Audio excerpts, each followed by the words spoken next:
Thank you so much for those kind words, and thank you to the organizers for inviting me to be here. And for those of you who came back out of the sunshine to listen. As I was thinking about this talk, I realized that much of what I'm going to tell you today really applies to children in aggregate, children in groups. But don't lose sight of the fact that when we're talking about caring for children, we really do it one at a time, and it is a different perspective.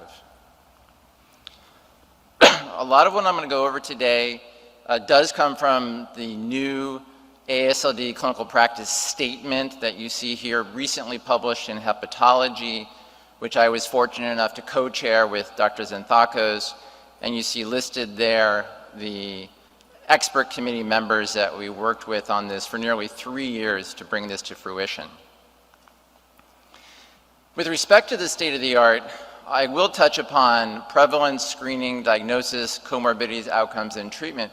And as you see, as I move from the darker purple on top to the lighter purple to the gray, that's because we know more about things higher up on that list than we do things lower down on that list. With respect to the prevalence of MASLD, this was really defined by the SCALE study, the study of child and adolescent liver epidemiology, where we looked at children ages 2 to 19 who had an autopsy over a 10-year period of time for rapid out-of-hospital deaths. We reviewed the clinical history, we pulled and read their liver histology, excluded other causes, and concluded that 9.6% of children have steatotic liver disease. And even though this is 20 years ago, when you look at our 95% confidence interval, most estimates subsequently still fall within that range. With respect to race and ethnicity, we saw that Hispanic children had the highest rates, followed closely by Asian children, with high rates as well among white children and much lower rates among black children. With respect to obesity, we did a separate study here where we looked at 408 children recruited from the community here in San Diego with obesity. We did laboratory testing, liver, MRI, PDFF, excluded other causes, and concluded that 25% of children with obesity have steatotic liver disease.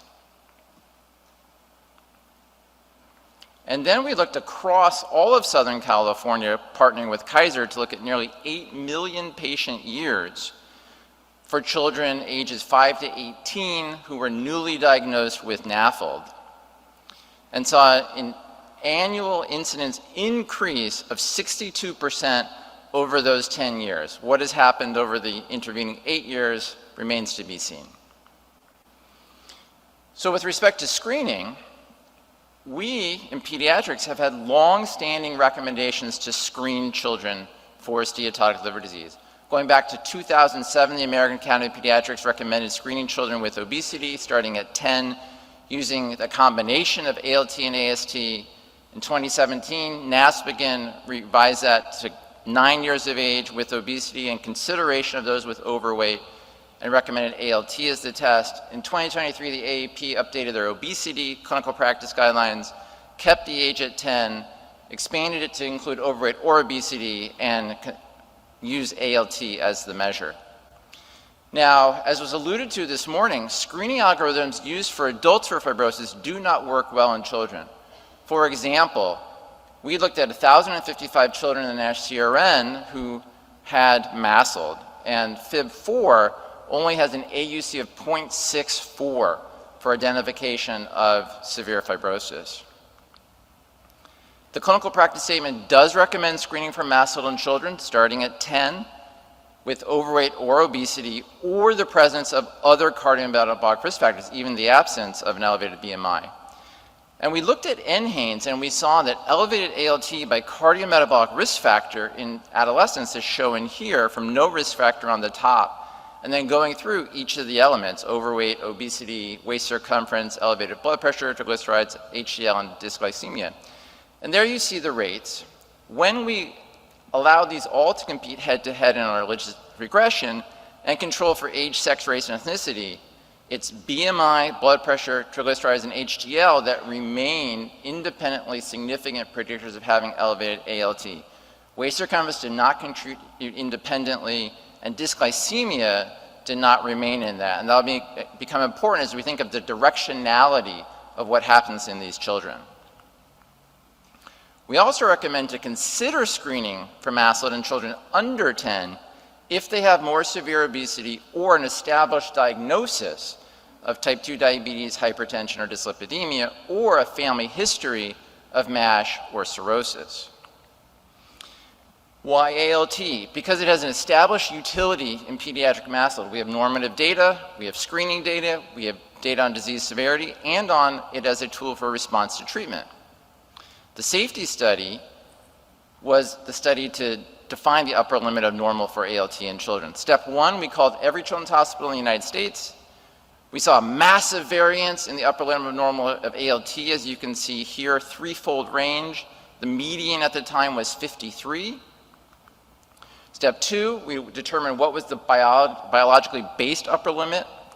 We did that using NHANES. We excluded teenagers with viral hepatitis, HIV, iron overload, hepatotoxic medication use, underweight, overweight, or obesity, abnormal glucose, triglycerides, or HDL. And we saw that doing so in males, the mean fell from 21 to 18, and importantly, the 95th percentile dropped from 37 to 26, and in females, the 95th percentile dropped from 26 to 22. In step three, we put these into action, tested their diagnostic performance in a multi-center study where we newly recruited 400 children, 100 each in a group with normal livers based on labs and MRI, a group with steatotic liver disease based on labs and MRI, a group with hepatitis B viral infection, and a group with hepatitis C viral infection. And here you can see the ROC curves for the performance of those cut points in females and males for each of these chronic liver diseases, and you can see that those cut points sit pretty close to the optimal Youden index spot on those curves for each of these diseases. Thus, ALT is the screening test that we recommend. We recommend using these validated cut points, and children who are incidentally found to have hepatic steatosis on imaging should also be screened obtaining serum aminotransferases. Now, back in that Kaiser study, we saw what by far is the best rate of screening that's been anybody has published on.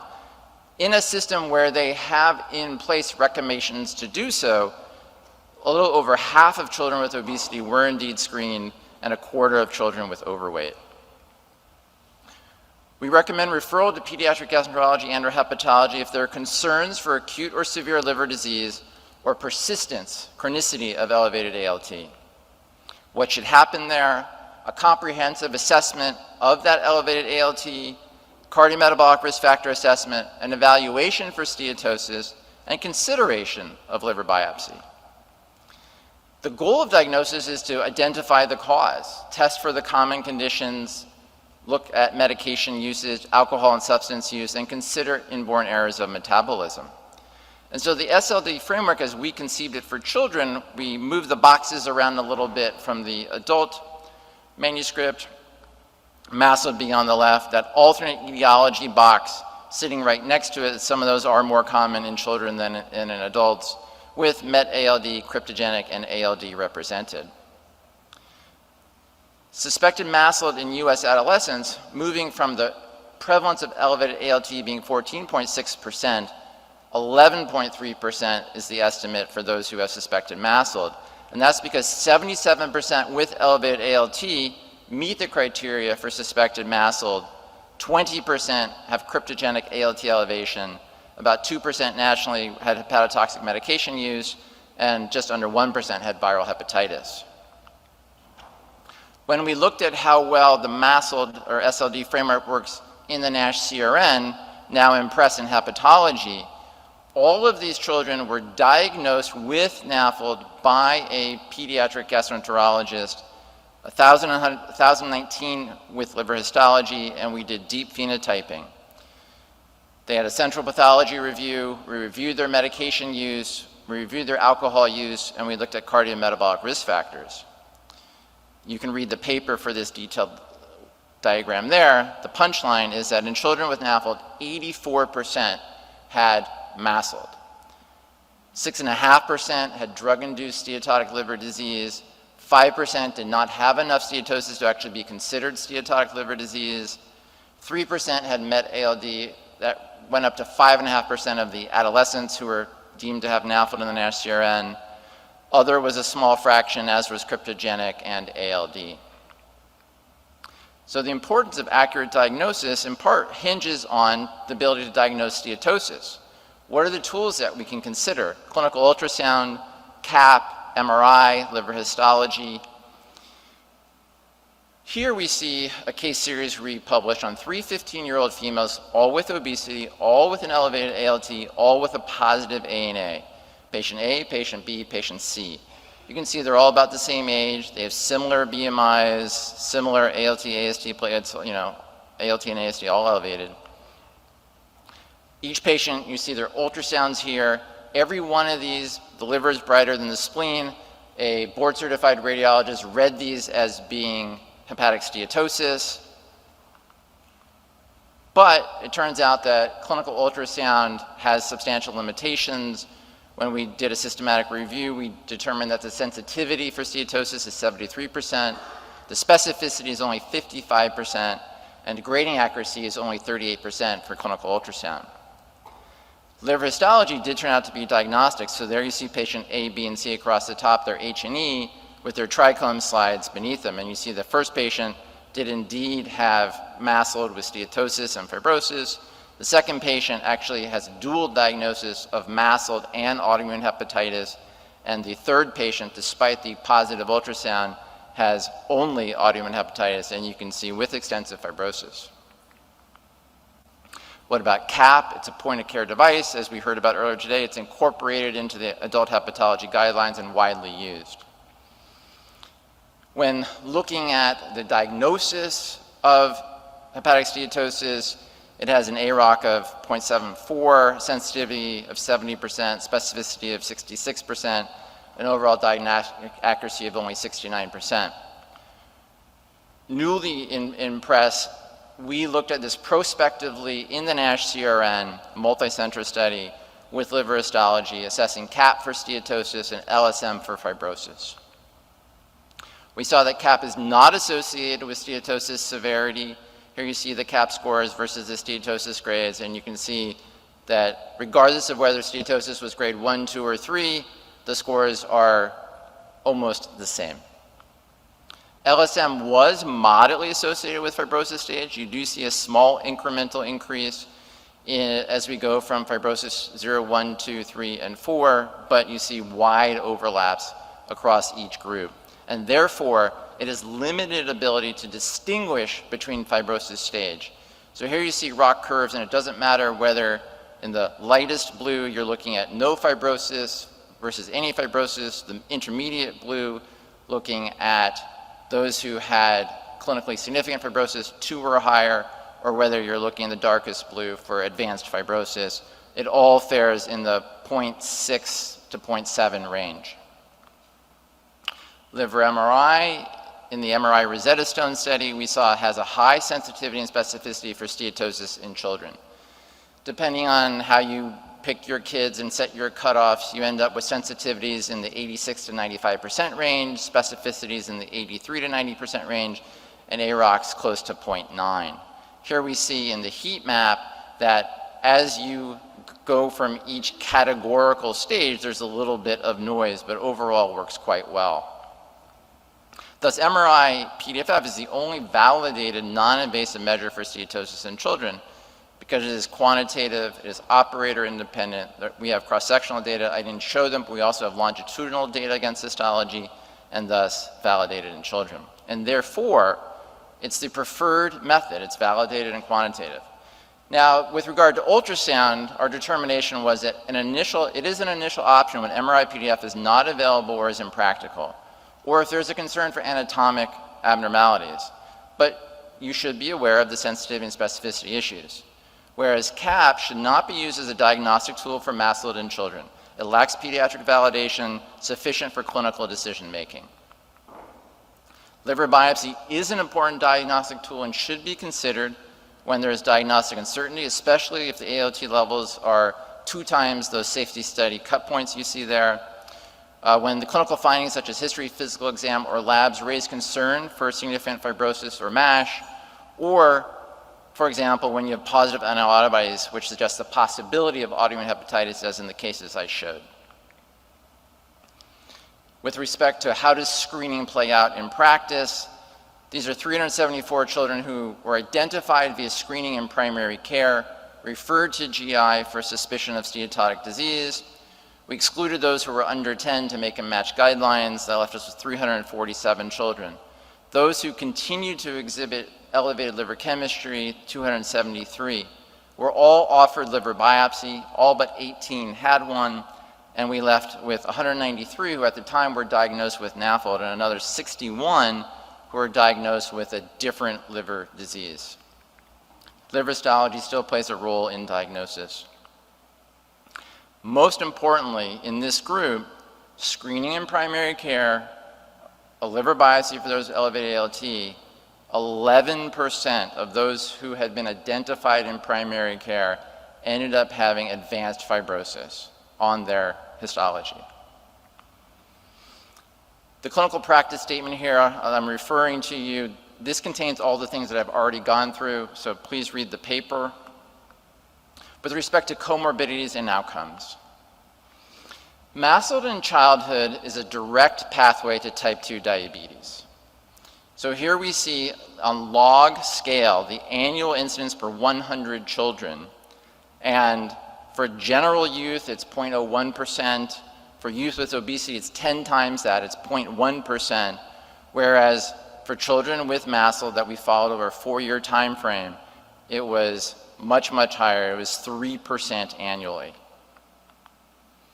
And change in liver chemistry is meaningful. A paper now in press in diabetes care, we saw that the change in liver chemistry is a strong signal that comes before type 2 diabetes. And so here you see the percent change annually in GGT, ALT, AST, and the increased hazard of type 2 diabetes associated with those. We have commonly available tools that can tell us more than we are gleaning from them currently. ALT also can tell us something about incident depression. We followed adolescents over a 4-year time frame, and an ALT increase of greater than 20% was associated with an increased incidence of depression. On the left, you see those who developed depression. You see in yellow the chunk of them that all had worsening of their ALT compared to those who remained depression-free on the right. The combination of ALT and GGT are associated with histologic improvement and worsening. So this paper published in Hepatology just recently, on the left, what we did was we took the cinch and tonic cohorts who had both baseline and end of treatment histology. We were able to determine that improvement was signaled by the combination of ALT decreasing by 40% and GGT decreasing by 20%. Worsening histologically was signaled by the combination of ALT and GGT each increasing by 20% or more. We then looked to see what happens with standard of care, and 478 children followed in separate studies. And we see that over time, over a year, over 2 years, about 20 to 25% will improve with standard of care, and about 1 in 5 will get worse in that short amount of time. Out in the March issue of Hepatology is the liver study, the longitudinal investigation evaluating results of steatosis. In this study, we identified all the children who we had diagnosed here in San Diego with steatotic liver disease, honed down to the ones that met criteria for MASLD. This was 1,096 children. We then evaluated to see what had happened to them. 37 had died. The remaining survivors were all invited for a clinical research visit, which about half of actually came and did. So at baseline, the mean age was 12.9 years, and we ended up with 8.5 follow-up years per person.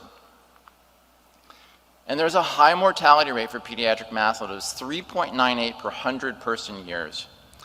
The standardized mortality ratio, age and sex matched across the United States, is 40. They had 40 times the rate of dying compared to their age and sex matched peers. And we said, maybe there's something about kids here in San Diego, let's compare them across California that might get a closer match for things like race and ethnicity. And in fact, it turns out that California is healthier than the rest of the country, and so the SMR was 53.9. The most common cause of mortality was liver-related. This is a difference between children and adults. When you start to think, what are the competing risk factors for mortality, they're very different based on age. So liver was number one, followed by cardiovascular, trauma, suicide, other, and cancer. Cumulative incidence of comorbidities, type 2 diabetes, 7%, obstructive sleep apnea was diagnosed in 10%, 14% went on to clinical hypertension, and a quarter developed clinical dyslipidemia. Here you see the distribution of those different comorbidities over time.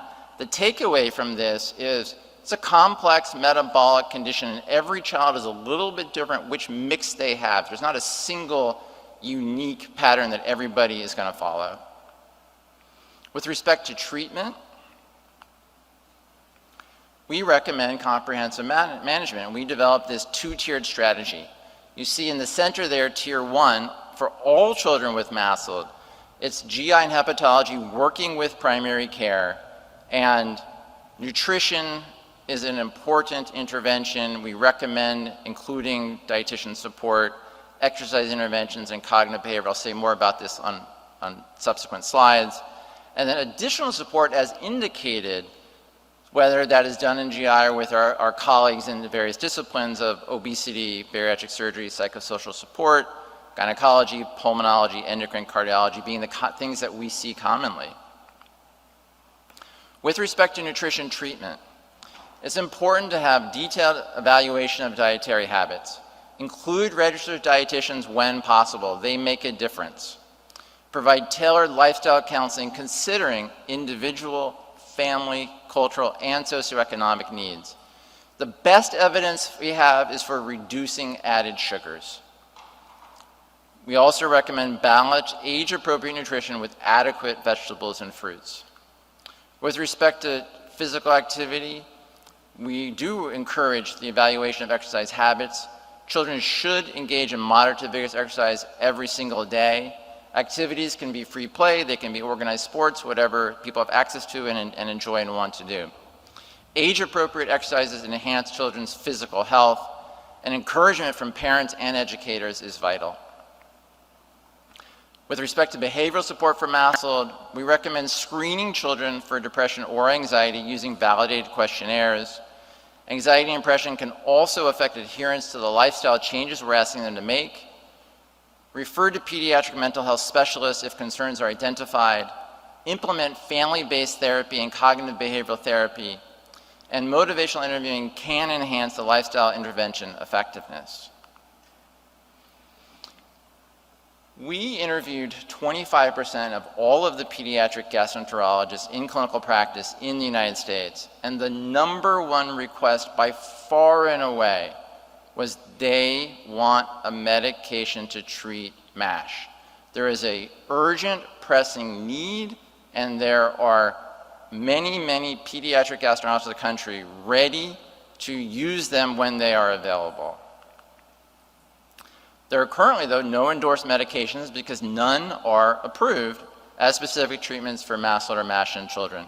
And dietary supplements are not recommended. None are proven effective, and some carry risks of hepatotoxicity.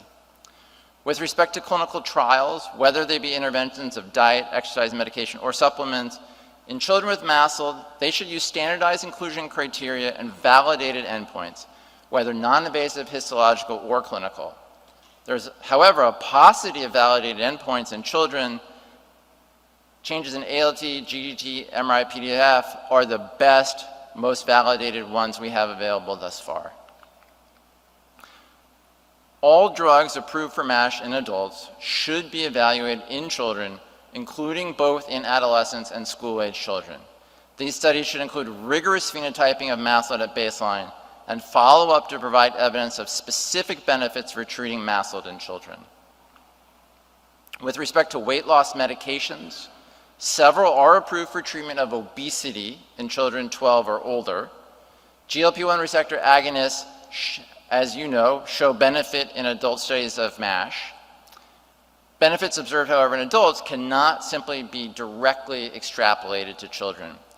Effectiveness of these medications for children with MASLD or MASH remains untested. Metabolic and bariatric surgery may benefit adolescents with severe obesity and MASH. Consider it in those with significant fibrosis. Its safety in those who already have cirrhosis is uncertain. A multidisciplinary team should guide this process and thoroughly evaluate the risks and benefits. So what is the state of the art?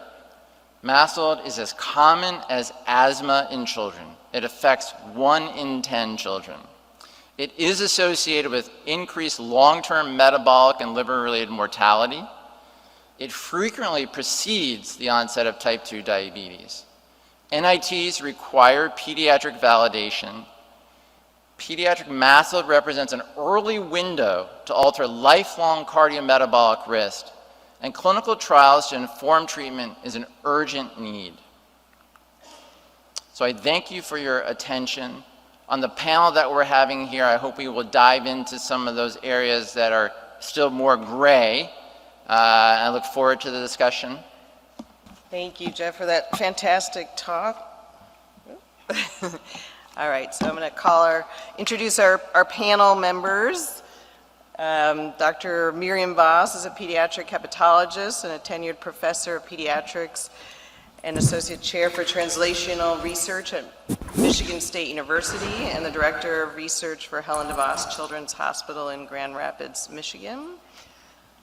And Dr. Stavra Xanthakos is a pediatric gastroenterologist and obesity medicine specialist and professor of pediatrics at Cincinnati Children's Hospital Medical Center. She directs the Steatohepatitis Center and focuses on research and clinical care for pediatric obesity and fatty liver disease. Dr. Jennifer Panganiban is the medical director for the MASLD program at Children's Hospital of Philadelphia. She's a pediatric gastroenterologist with additional training in nutrition and obesity. And last but not least is Dr. Rohit Kohli, is Chief of Gastroenterology, Hepatology, and Nutrition at Children's Hospital Los Angeles and Professor of Pediatrics at Keck School of Medicine. All right, thank you everybody for being here. So I wanted to do a quick case of a typical patient that we all tend to see in clinical practice, and to highlight some of the things that Dr. Schwimmer talked about and some of the challenges that we have in pediatrics and don't have as many tools in our toolbox as the adult hepatologists do. Can you see? Okay, that's small. Does it go into the big screen too? See. Oh, there. I don't think that's right. Okay. This is a 16-year-old who presented for WellCare and was referred to a multidisciplinary clinic for obesity. Are you able to project the slides? Sorry? They're not I know, and I don't know why they're not projecting up there. Because if I do that, it just goes to the next. Karina, you can ask them to turn on. There we go. Oh, got it. Okay, that helps. Okay. All right. So a 16-year-old female who presents for WellCare and is referred to a multidisciplinary weight management clinic for obesity and abnormal obesity screening labs.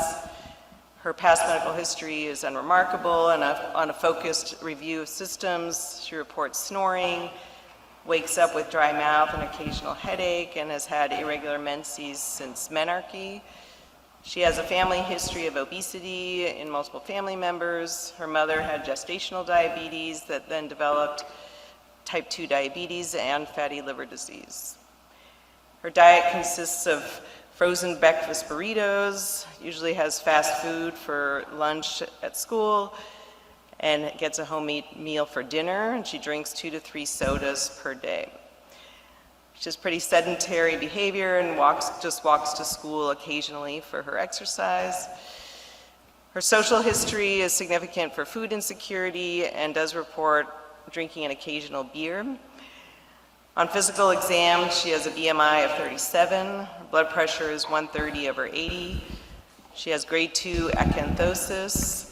There's no hepatomegaly, and the rest of her exam is normal.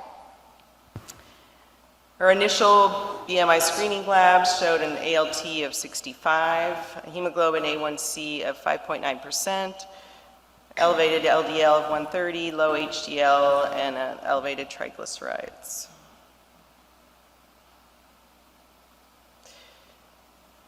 So I just wanted to start with Dr. Kohli to have talked a little bit about the goal of screening for MASLD and MASH in children. Do you feel like we should be aiming at diagnosing patients at risk for liver disease progression or major liver outcomes, or identifying all patients to try to prevent, the ensuing comorbidities that are associated with MASLD? I think that's an important question to start off with, and Dr. Schwimmer just walked us through all of the different seminal studies that his and other people have put together over the past 2 decades or plus.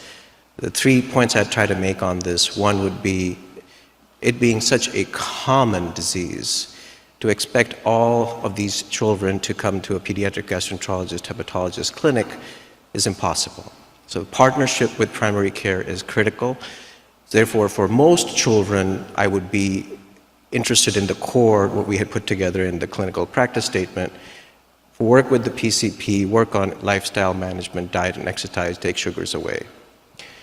However, again, going back to the data that was just highlighted, the outcomes for children with MASH are bad, right? Simply put, and specifically different from adult outcomes, because I think, this is now me going out on a limb, sticking my neck out, I think there are children who are getting more affected earlier with minimal exposure of time. Therefore, there must be something different about them. If they have stage 2, stage 3 fibrosis when they're 13, 14, guess what organ is being damaged the most? And now we have data. It's the liver. It's not cardiometabolic as we saw in the adult side. So that's where we need more intervention from specialists who are GIs, who are hepatologists, and probably also need more interventions, and that's why the pediatric GIs are asking for more interventions already. Great, thank you. Anybody else want to comment on why they think that there is this difference with why it's so much more aggressive in certain pediatric patients? Go ahead. I was just going to say there might also be environmental influences that kids may be more susceptible to, like some of these forever chemicals and endocrine modifying chemicals, and kids are also a little bit more susceptible to higher exposure levels per body weight. Yeah, and the permissive insulin resistance of puberty overlays on the insulin resistance of the disease, so they get a much higher peak during the middle, Tanner 2 and Tanner 3 of puberty. So I think that really drives the severity, and as opposed to a healthy weight child who goes through puberty, the children who go into puberty with insulin resistance do not return to the baseline they had before puberty. So I think that really contributes as well. So I think we are stress testing all children, and the liver is telling us, much like the canary in the coal mine, which children are least tolerating this, broad set of toxic exposures that they're receiving. And so, as Miriam pointed out, puberty does have a huge impact in the teenage population. And if you look then at the school-age population, why are we seeing such bad disease, so much fibrosis in the 9, 10-year-olds? It's at least in part because of their age. They actually have more aggressive wound healing, and so when you injure the liver, the response is even bigger. Great, thank you. Dr. Vos, in this particular patient, she reports snoring and morning headaches and dry mouth, as well as irregular menses. Why do you think why is it important to screen for PCOS and for obstructive sleep apnea? So we see this a lot in clinic, that there are multiple obesity-related comorbidities coming along with the diagnosis or the presentation of MASLD in teenagers. And we know from studies that the obstructive sleep apnea can worsen the severity of MASH in an adolescent. So I think it's important to screen from that standpoint. I also find it hard for them to improve unless they have, unless we do comprehensive care. So it's a little bit different focus, I think, than the adult hepatologists, because, I don't know exactly why. Maybe it's because we don't have so much cirrhosis to do, and so we are able to do this more comprehensive care. PCOS, often very, very commonly seen in our teenagers with MASH.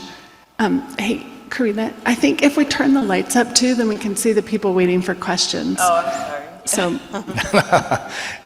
So I have a question actually for you and also the panel.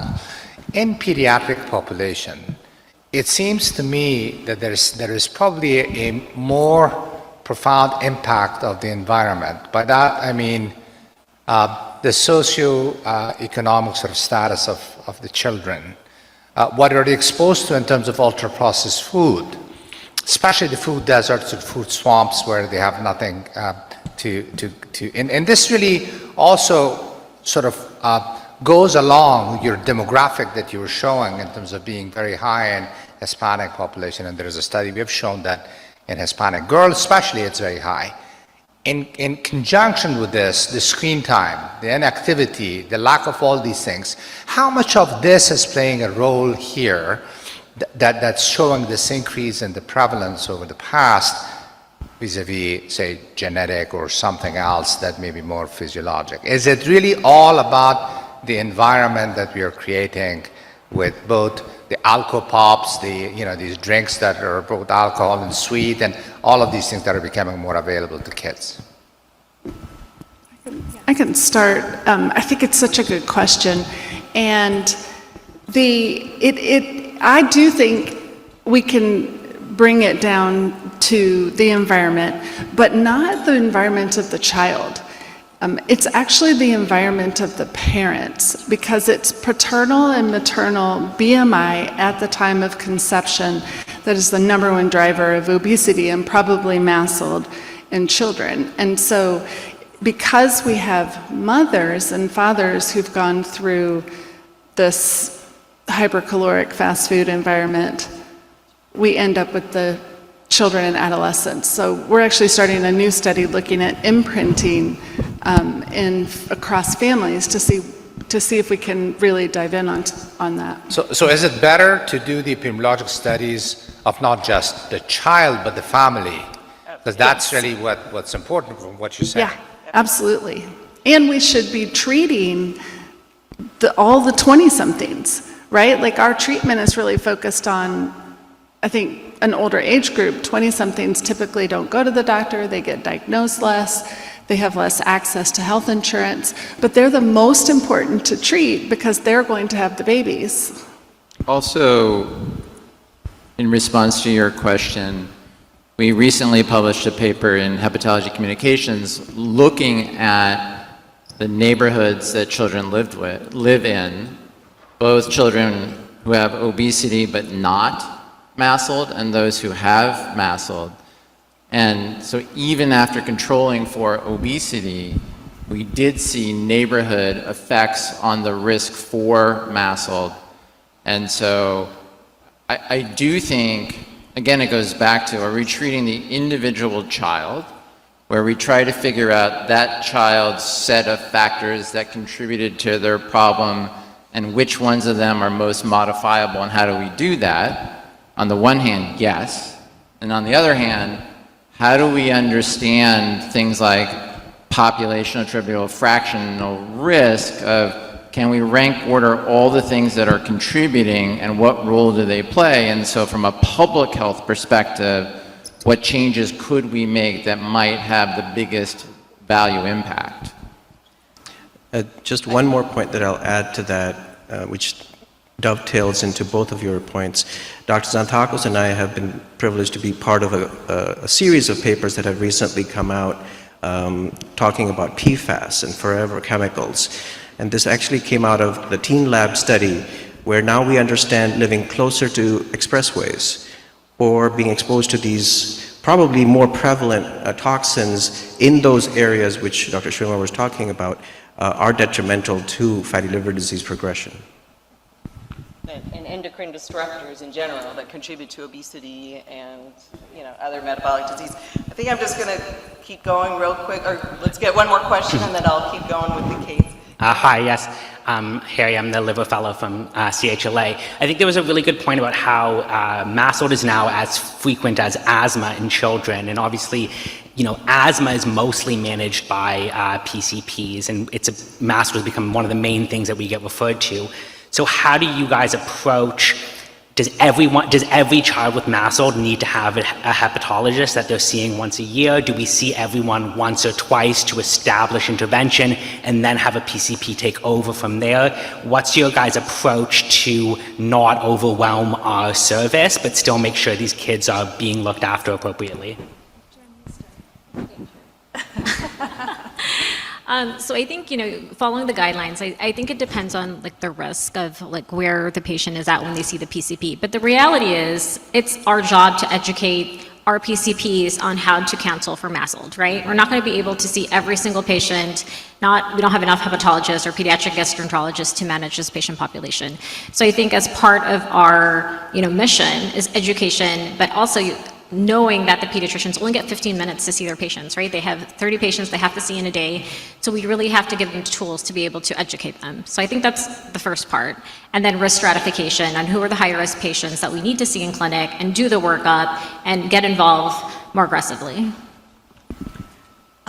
I think it's tricky because we don't have really good risk stratification tools that we can use at point of care for primary care providers or endocrinologists. So that's our limitation, I think, in pediatrics. But And right now, what I'm seeing is that the pediatricians are not comfortable using some of our medications that are approved for the treatment of obesity in adolescents.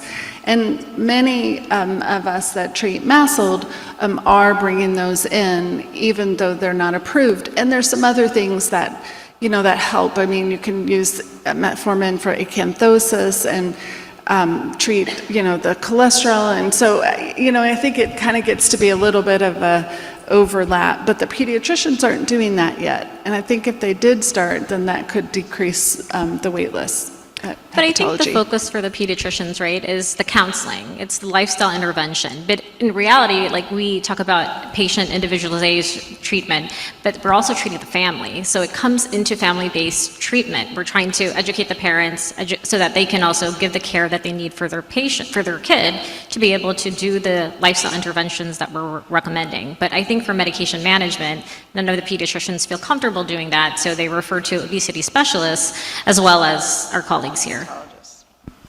But Harry gets 5 days a week MASLD clinic from next week, right, Harry? I'd probably have a 5 days a week. That's a lure for them to see Let you. me just quickly move on to the case. So just briefly, the obesity specialist brings them back in a month. The ALT is going up. Ultrasound shows steatosis. The rest of the workup for liver-related disease is negative.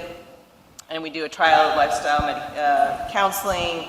And 6 months later, BMI is unchanged, and the patient had declined any anti-obesity medications for weight loss, and the ALT is now up to 100, so she's referred to hepatology.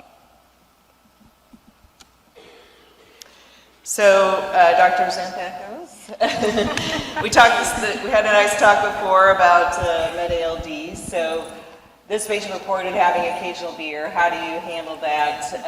Are you doing any formal screening for alcohol use? Yeah, as you all know, MASLD is a really hot topic right now amongst adult hepatology. And I think we are also realizing that we probably historically haven't been as systematically screening for this. We all talk about it. But outside of research studies, our practice may vary. We weren't rigorously applying questionnaires. There are validated questionnaires that you can use for adolescents, but their answers may be different depending on if their parents right next to them filling it out. We don't use PEth routinely, and I had asked that question earlier because I'm not sure how accurate it is. It's picking up episodic drinking, and a lot of teenagers that do drink don't necessarily drink weekly, but they may drink episodically very heavy amounts. So in national cohort studies, about 14% report drinking in the last month, and 9% report heavy episodic drinking. Now, that does not reflect what we saw in the NASH CRN, so maybe our population is very different from a national population, or we're not capturing it. Well, but they were supposed to have been screened out for any. Well, that's true. They were, at that time under the MASLD diagnosis, that's a very good point. The people that reported drinking wouldn't have made it into the NASH CRN. That's an excellent point. So I don't think we know. I think it's a kind of a black box a little bit. I don't know what others think on the panel. I think it's definitely on the rise of being reported or under-recognized. I think we run into the same issues as our adult colleagues, right? Like, you're supposed to screen 12 and above, but the issue is that how do we explain to our parents that we have to start screening their 12-year-old for alcohol intake? Do I have kids who've reported alcohol intake at 12? Yes. And especially the young adults that we're managing who come to college and they're binge drinking. But the whole, for CHOP, you would have to actually get a parent's consent to be able to test. So when we looked into it, when we had a transition program, that's one of the issues we ran into. Yeah. Great. All right. So Dr. Schwimmer, you talked a lot already about how we have very little tools in our toolbox, or a few that are really validated for non-invasive tests.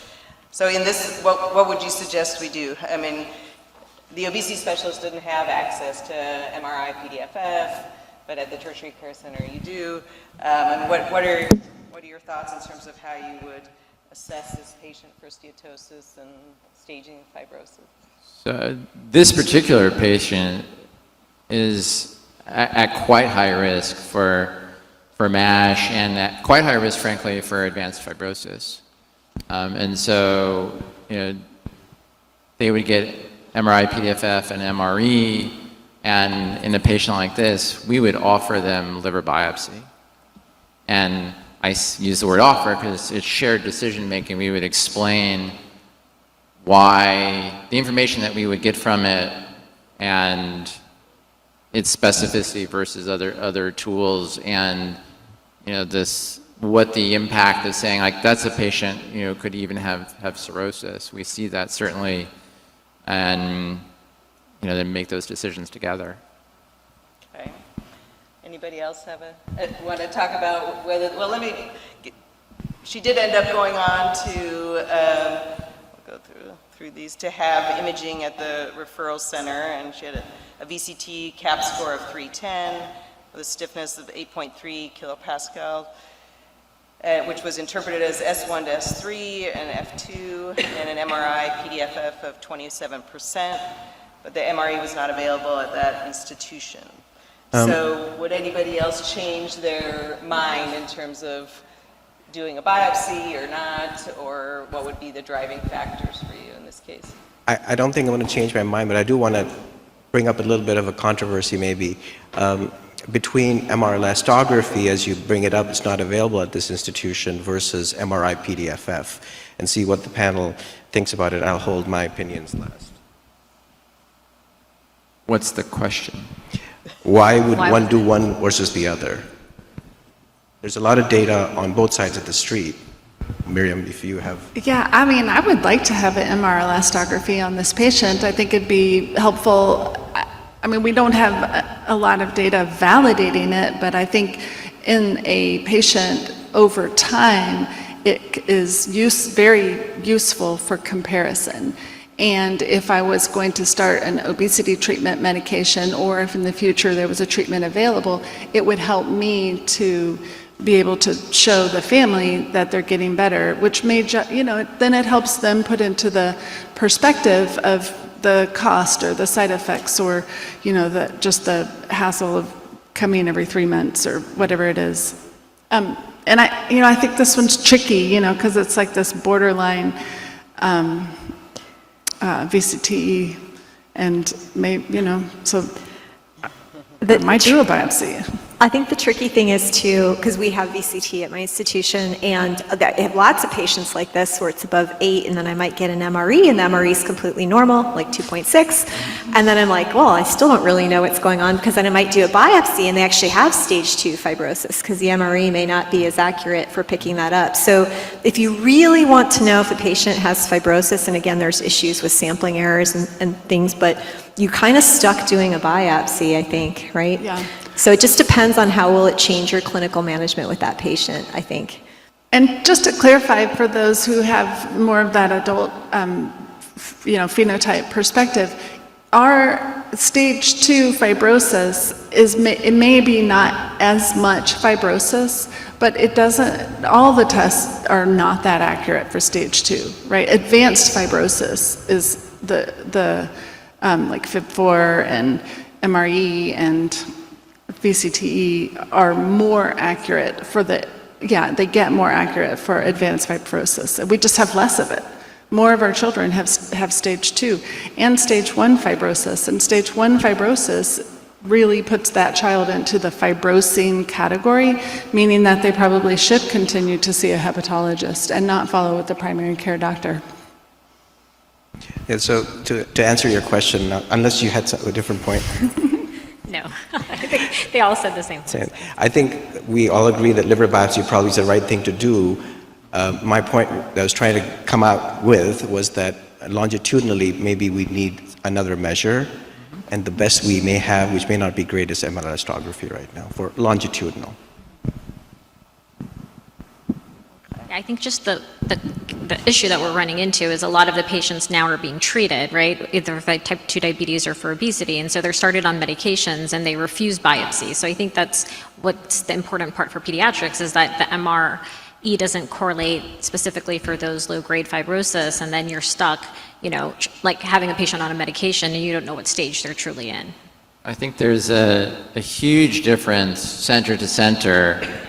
What is the route to get to us? So is it directly from primary care, or is it coming through an obesity program or endocrinology, et cetera? What they have experienced is going to look very different. And I think too, for treatment trials, I don't know if there's any industry representatives in the population, we struggle a lot with this, like, should everybody have a biopsy before they enter? But it is kind of hard to know who and what you're treating if you don't phenotype them while going in. And as we know, we heard this morning, there's heterogeneity in treatment response. So it does get kind of messy because let's say you do have a study where you don't actually know what the patient has going in. You won't really know, does it work as well for youth onset, maybe more aggressive MASH? So I think this is something we all debate a lot. All right, so let's go on a little bit to treatment. As Dr. Schwimmer talked about, the only really still lifestyle management is our mainstay. We don't have any approved medications specifically for MASH. We do have semaglutide now approved for obesity and for weight loss.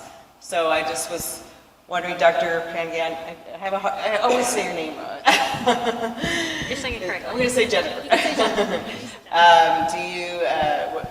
When do you make a decision about treatment, or would you use semaglutide for a patient with obesity, knowing that it could help the liver, but it's not specifically approved for MASH? Yeah, so I've been doing obesity medicine for like 10 years now, and so I think I'm very comfortable in using anti-obesity medications. I think, with our patients who have a metabolic profile that has high, like type 2 diabetes, they have central adiposity, they have dyslipidemia. If they come into my MASLD clinic and they meet the criteria to start like a GLP-1 agonist, they're 12 and above, then I'll use it for chronic weight management, and also knowing that, but I'll stage their liver before, if they haven't been staged yet. Do you stage with a biopsy now, or what do you do?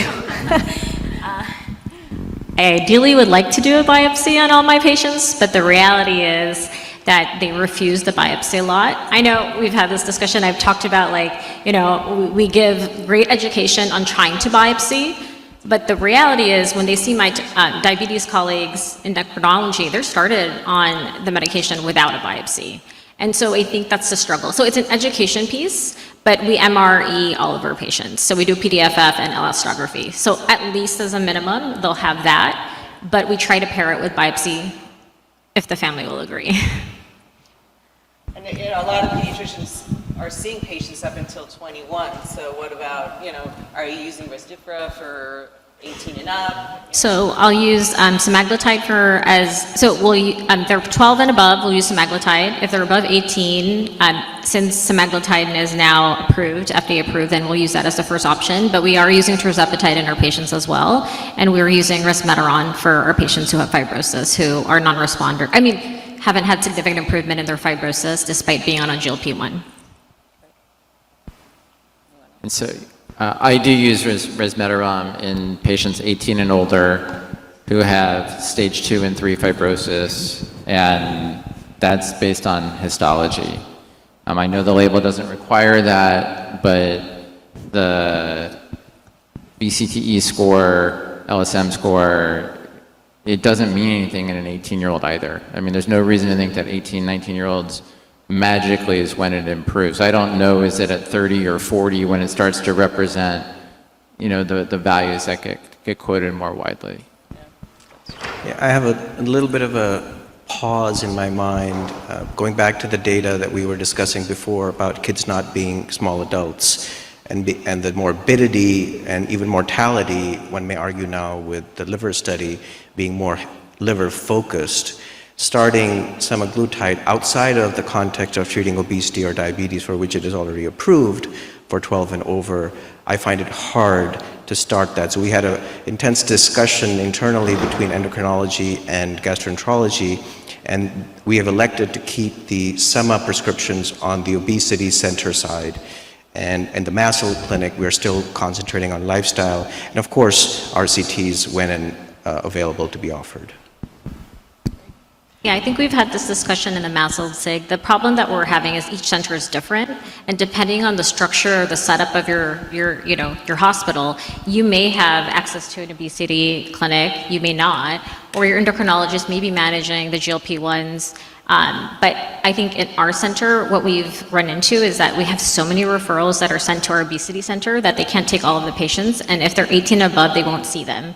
And so you're losing out on the young adult population who's in college, so we still follow our patients from 18 to 22 because they have a hard time transitioning into our adult, our counterparts, so. And again, thanks for the clarification. Over 18, I would not have the same issues.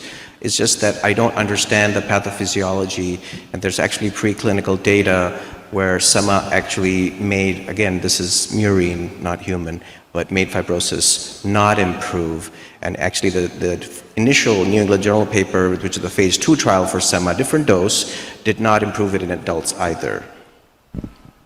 The other thing I think is important to mention, working collaboratively with a lot of pediatric endocrinologists, is that they tell me, and I have observed, that youth onset type 2 diabetes also has a much more aggressive course than adult onset type 2 diabetes, and they don't necessarily see the same degree of benefits with the GLP-1 receptor agonists with youth onset diabetes. So it is interesting to me that parallel, that maybe youth onset metabolic disease could have a more aggressive disease course.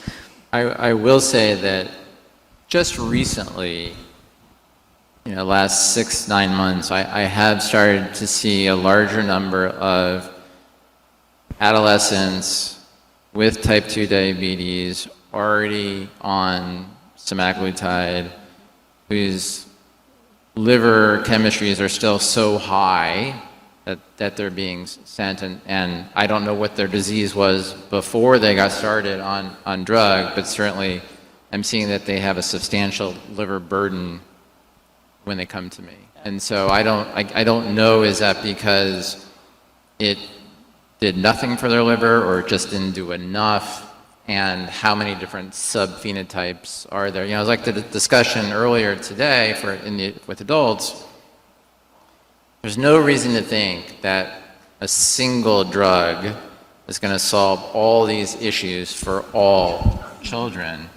There are clearly multiple different pathways to steatosis, multiple different inflammatory pathways, fibrotic pathways, et cetera, and then all the other comorbidities that interlace.